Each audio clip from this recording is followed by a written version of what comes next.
Shalom, shalom, bien-aimés. J'espère que vous allez bien. Merci, Seigneur, de prendre ce temps d'exhortation dans le creux de tes mains au nom de Jésus. Amen, amen. Bien-aimés, aujourd'hui, nous allons parler de la douceur. On va commencer par lire le chapitre, le verset de Matthieu 11, 28 à 30. Venez à moi, vous tous qui êtes fatigués et chargés, et je vous donnerai du repos.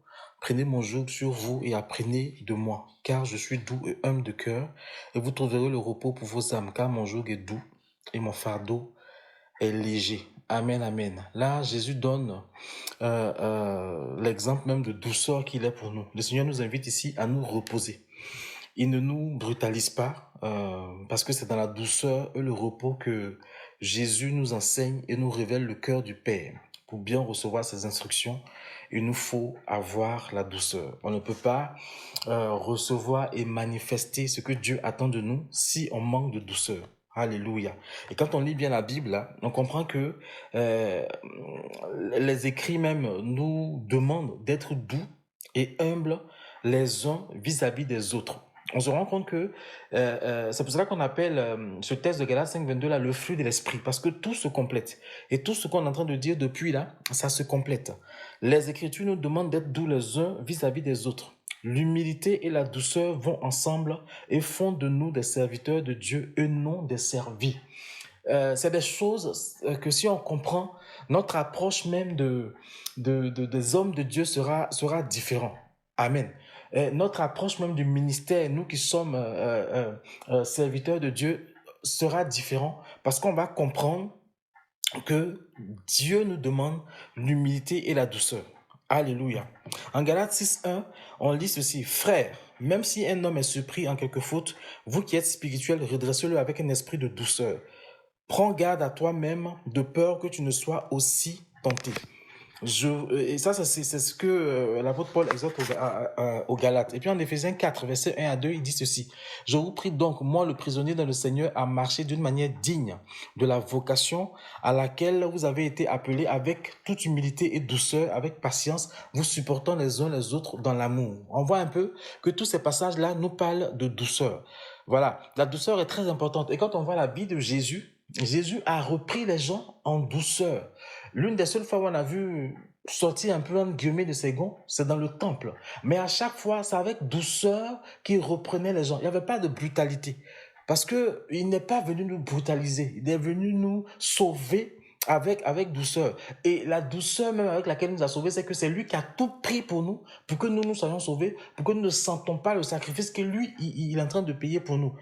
Est-ce qu'on comprend un peu?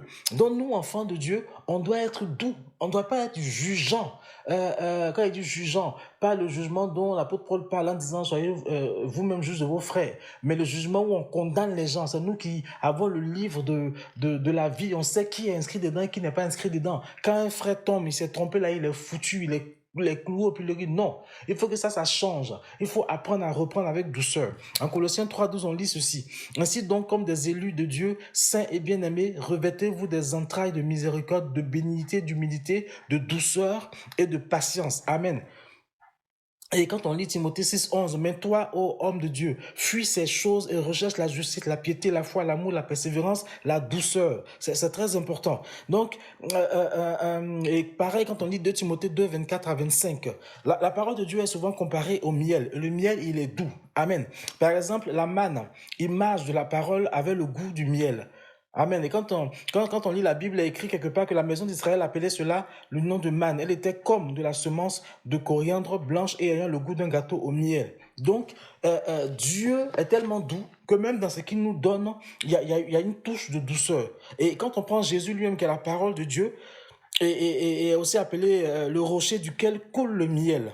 Amen. Il a fait monter à cheval sur les hauteurs de la terre, il a mangé les fruits des champs, il lui a donné à sucer le miel du rocher, l'huile du rocher le plus dur. Donc, c'est important.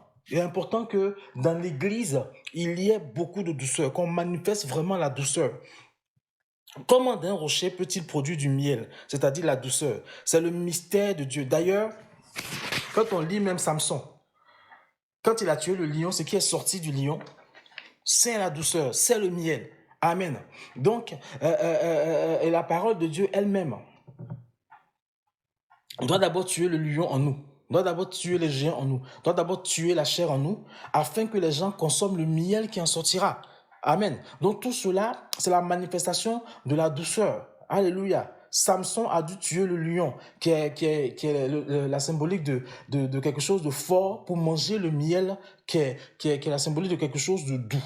Alléluia. Le vieil homme, notre côté animal, celui qui est fort et qui nous empêche de servir Dieu et qui doit être crucifié afin que tout le fruit de l'esprit soit manifesté dans la douceur. Cela est possible que par Jésus.